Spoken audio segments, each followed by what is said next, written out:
आजच्या कार्यक्रमाचे अध्यक्ष हेमंत गोखले साहेब, विचार मंचावर उपस्थित रामचंद्र गुहाजी, कुमार केतकरजी, मेहरुनिसाजी, हमीद आणि विनोद, सर्वप्रथम मी अध्यक्षांची परवानगी घेते कारण रामचंद्र गुहाजी इथे आहेत, त्यामुळे मी हिंदीत बोलणार है क्योंकि मैं उनको एक्सक्लूड नहीं करना चाहती। मैं चाहती हूँ कि आपसे भी हमारा संवाद हो और मैं आपसे संवाद करना चाहती हूँ इस बहाने से। मैं विचार मंच पर उपस्थित जो सभी लोग हैं और यहाँ जो सभी साथी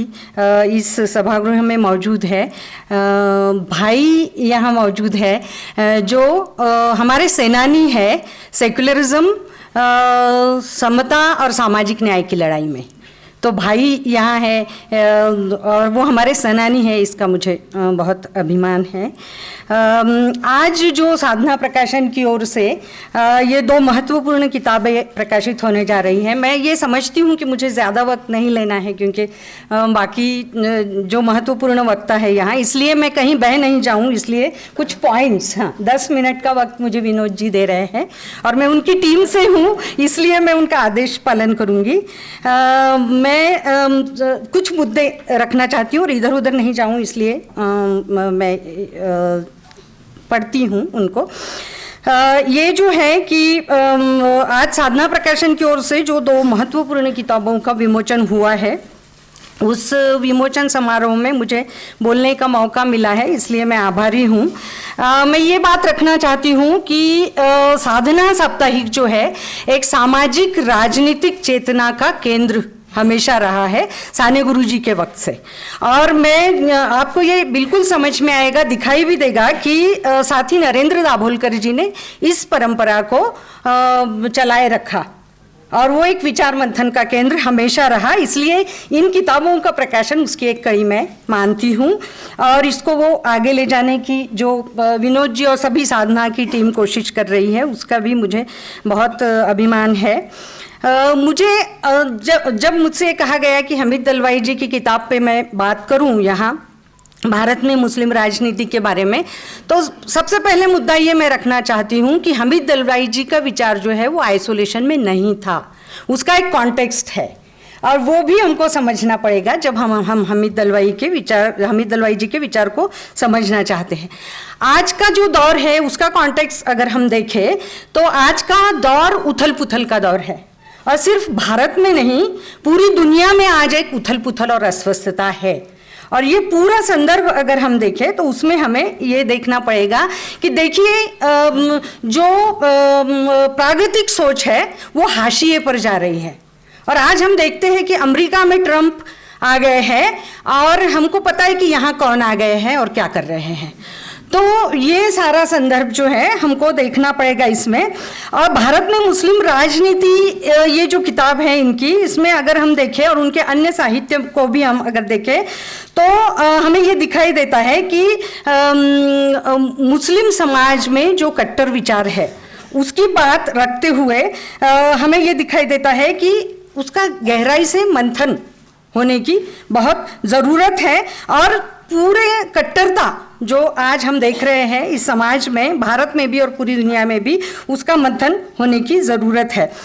हमको यहाँ ये समझना पड़ेगा, जब मैं ये कहती हूँ कि दलवाई जी के विचार आइसोलेशन में नहीं आते हैं, तब मैं ये आपके सामने बात रखना चाहती हूँ कि दलवाई जी एक ऐसी पीढ़ी के प्रतिनिधि है जिन्होंने इस देश का पार्टीशन देखा है और जिन्होंने इस देश को टूटते हुए देखा है, और हमें ये दिखाई देता है कि इसका दुख जो है, इसका क्षोभ दुख से भी ज़्यादा जो है वो उनके हमें उनका जो साहित्य है उसमें दिखाई देता है। और इसलिए हमको जो है इस दौरान मुस्लिम नेतृत्व के बारे में जो है वहाँ से लेकर यहाँ तक की बात जो उनकी साहित्य में आती है उस पर इस चीज़ की बहुत गहरी छाप है कि पार्टीशन के वक्त मुस्लिम लीडरशिप का रोल क्या था, हाँ वो हमें दिखाई देता है। दूसरा ये है कि अब ये जो उन्होंने रखा दलवाई जी ने उसको पढ़ पढ़ कर यहाँ के हिंदुत्ववादी बहुत खुश होते रहे कि चलो ये तो मुसलमान फंडामेंटलिज्म जो है इस पर क्रिटिसिज्म कर रहे हैं और वो सिलेक्टिव प्रचार इसको लेके करते रहे हैं। तो लेकिन इस किताब को पढ़ते वक्त हमको समझना पड़ेगा कि इसकी जो प्रस्तावना है उसमें वीके सिंह जी क्या लिखते हैं। वीके सिंह जी ये लिखते हैं कि दलवाई जी ये कहते थे, अब हमें वीके सिन्हा जी ये कहते हैं अपनी प्रस्तावना में कि दलवाई जी ये कहते हैं कि मैं मध्ययुगीन धार्मिक अंधश्रद्धाओं पर हमला करना चाहता हूँ, फिर वो चाहे मुसलमानों की हो चाहे हिंदुओं की। हाँ, तो ये वो प्रस्तावनाओं में ये वो लिख रहे हैं और हमें ये दिखाई देता है कि दलवाई जी के साहित्य में कट्टर मुसलमान लीडरशिप पर तो क्रिटिसिज्म है ही, लेकिन ये बात बहुत ज़्यादा सामने नहीं आई कि सावरकर के बारे में दलवाई जी क्या कहते हैं और हिंदुत्ववादियों के बारे में दलवाई जी क्या कहते हैं। तो उसमें दलवाई जी ये कहते हैं कि यहाँ के हिंदुत्ववादियों का हेतु तो बहुत साफ है, इंटेंशन तो बहुत साफ है, वो यहाँ चातुर्वर्ण्य पर आधारित समाज व्यवस्था लाना चाहते हैं। तो मैं ये जब पढ़ रही थी तो मुझे ये ज़रूरत बहुत महसूस हो रही थी कि दलवाई जी की समग्रता जो है विचारों की, उस पर मंथन की बहुत ज़रूरत है। इसमें उन्होंने अपनी प्रस्तावना में ये भी लिखा है कि जब दलवाई जी की मृत्यु हुई उसके बाद जो श्रद्धांजलियाँ उनको दी गई, उसमें एक श्रद्धांजलि ऐसी थी जो ये कह रही थी कि हिंदू समाज को भी एक दलवाई की ज़रूरत है। और ये श्रद्धांजलि देने वाले कौन थे? अटल बिहारी वाजपेयी। अब हमको ये समझना पड़ेगा ये विडंबना क्या है, ये हमको समझना पड़ेगा, और ये विरोधाभास क्या है ये हमको हामिद दलवाई जी को देखते वक्त समझना पड़ेगा कि इस विरोधाभास से हमें लड़ना है। हमारा चैलेंज जो है कि एक कट्टर हिंदुत्ववाद का प्रतिनिधि इस तरह की बात अगर करता है तो हमें इस विरोधाभास को समझना पड़ेगा, और ना सिर्फ समझना बल्कि लड़ना भी पड़ेगा। और मुसलमानों की लोक संख्या पर बोलने वाले आज का जो दौर है, हमें हामिद दलवाई जी को समझते वक्त आज के दौर में हम ये देख रहे हैं कि मुसलमानों की लोक संख्या पर बोलने वाले आज कह रहे हैं कि हर एक हिंदू महिला 10 बच्चे पैदा करे।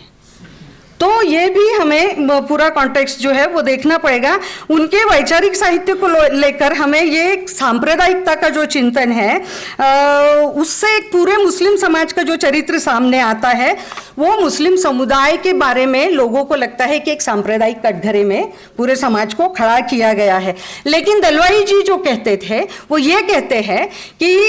इस देश की मुस्लिम संस्कृति ने मुझे बनाया है, मैं जो कुछ भी हूँ इस देश की मुस्लिम संस्कृति ने मुझे बनाया है, इसमें जो अच्छा है उसका मुझे अभिमान है, लेकिन इसमें जो बुरा है उसको मैं बदलना चाहता हूँ। और इसमें हमको फिर इसलिए यह भी देखना पड़ेगा कि इस संस्कृति में अच्छा क्या था, ये बहुत कम सामने आता है। तो जबकि हमें दिखाई देता है कि इस संस्कृति को हम पीछे जाके देखें तो हामिद दलवाई जो बात कर रहे हैं वो गालिब ने बहुत पहले कही है। गालिब ये कहते हैं कि सबको मालूम है जन्नत की हकीकत, लेकिन दिल के खुश रखने को गालिब ये ख्याल अच्छा है। तो जो है कि कबीर साहब जो कहते हैं, गालिब जो कहते हैं, वहाँ से लेकर तो लेफ्टिस्ट मूवमेंट में इब्ता की मूवमेंट जो चलती है, साहिर जो कहते हैं, कैफी आजमी जो कहते हैं, ये सारा हिस्सा जो है क्या वो इस संस्कृति का हिस्सा नहीं है? तो वो भी है और उस पर हमको भी ध्यान देना पड़ेगा। गालिब, रहीम, कबीर ये तो पूरी परंपरा है। तो जो बात वो कर रहे हैं कि इस संस्कृति ने मुझे बनाया है, वो गालिब से भी आती है, अमीर खुसरो से भी आती है, तो वो देखना पड़ेगा। दूसरा हमें ये दिखाई देता है कि हम मुस्लिम समुदाय को इंसान अगर समझते हैं तो हम ये सोचेंगे ज़रूर कि इंसान सोचता है। तो हम अगर इस देश के इतिहास के हर दौर में मुसलमानों की भूमिका क्या रही है ये अगर हम देखें तो वो जनता को सिंहासन, राजा को सिंहासन जनता द्वारा प्राप्त होता है, ये कहने वाली रज़िया सुल्तान भी है। सेक्युलराइजेशन ऑफ मदरसा करने वाले अकबर भी है, आज़ादी के आंदोलन में भी मुसलमान है, और गांधी जी के साथ भी मुसलमान है, बेबी अमतुस सलाम से लेकर। तो हर दौर में वो कहाँ थे ये भी हमको उनका कंट्रीब्यूशन क्या था। क्रांति सिंह नाना पाटिल के पत्री सरकार में भी वो थे। तो ये अगर हम देखें तो वो कहाँ कहाँ थे ढूंढना पड़ेगा इसको, उस जो संस्कृति इससे मिलकर बनती है वो देखनी पड़ेगी। और दलवाई जी खुद ये कहते हैं कि मेरे विचारों की चिकित्सा होनी चाहिए, मेरे विचारों की समीक्षा होनी चाहिए। तो मुझे ये लगता है कि समग्र दलवाई हमको देखने पड़ेंगे, हमको सिलेक्टिव देखने से सिर्फ नहीं चलेगा। अब मुझे एक दो ही मुद्दे रखने हैं कि मुसलमानों का सवाल अगर समझना है तो दलवाई ऐसी जनरेशन के प्रतिनिधि है जिन्होंने देश को टूटते हुए देखा है। लेकिन आज हम मुसलमानों के सवाल को आज के दौर में देखना चाहें तो देखना पड़ेगा कि 9/11 से पहले और 9/11 के बाद पूरी दुनिया में जिस तरह से मुसलमानों के बारे में पूरा एक नजरिया बन रहा है। और आप ये देखिए कि अमेरिका और रशिया सीरिया की जमीन पे लड़ रहे हैं, उनकी जमीनों पर नहीं लड़ रहे हैं। ये हमको देखना पड़ेगा और इसलिए आज के कॉन्टेक्स्ट में हमको ये विचार आगे ले जाना पड़ेगा। साहिर ये कहते हैं कि मुसलमान यहाँ मारे जा रहे हो चाहे वहाँ मारे जा रहे हो, गुजरात हमने देखा है, मुजफ्फरनगर हमने देखा है और अखलाक भी हमने देखा है। तो साहिर ये जो सवाल पूछते हैं हमें पूछना पड़ेगा कि ए रहबरो मुल्को कौन बता, ये किसका लहू है कौन मरा, कुछ हम भी सुने हमको भी बता, ये किसका जुनू है कौन मरा। तो इंसान मरा ये हमें हमारे नजरिए में रहना चाहिए, ऐसे मुझे लगता है। और आखिरी बात ये कहूँ कि चिंता की बात जो है बहुत कि यहाँ एक और नया प्रवाह मुस्लिम प्रगतिशील कहने वालों में आया है और वो न्यू फंडामेंटलिज्म की तरफ ले जाता है। वो ये कहते हैं कि सारे सवालों के जवाब हमारे स्क्रिप्चर में है, कुरान इज नॉन निगोशिएबल और उसके बाहर वो नहीं जाएगा। और इसमें मुस्लिम बुद्धिजीवी कहला सईदा हमीद जैसे लोग या महिला संगठनों में भारतीय मुस्लिम महिला आंदोलन जैसे लोग ये बात रखते हैं कि हर सवाल का जवाब हमारे धर्म ग्रंथ में है। तो इसके एक खतरनाक मोड़ ये आता है कि जब एक यंग बच्ची मुझसे पूछती है मुस्लिम कि हमारे धर्म ग्रंथ में तो सब है, आपके संविधान की हमें ज़रूरत ही क्या है। तो मुझे लगता है कि मुस्लिम राजनीति जो है प्रागैतिक उसमें एक बहुत ही गंभीर ये मोड़ है। और ये इस तरह से दलवाई जी जो कहते हैं वो अगर हम देखें ये जो महिला एनजीओज मैं कहूँगी जो फॉरेन फंडिंग पे चलते हैं उस तरह के एनजीओज किस तरह की घोषणाएं देते हैं मुस्लिम महिला एनजीओज, वो हमें गंभीरता से समझना पड़ेगा। वो ये है कि वो ये कहते हैं एक हाथ में कंप्यूटर एक हाथ में कुरान, इसका क्या मतलब होता है। और मुझे ये दिखाई देता है एक हाथ में संविधान एक हाथ में कुरान, इस तरह की बात जो करते हैं हमें गंभीरता से समझना पड़ेगा। लेकिन मुझे ये दिखाई देता है कि मैं उनको भी वही कहूँगी कि सो कॉल्ड प्रागतिक जो है उनको इसमें कोई बुराई नहीं दिखाई देती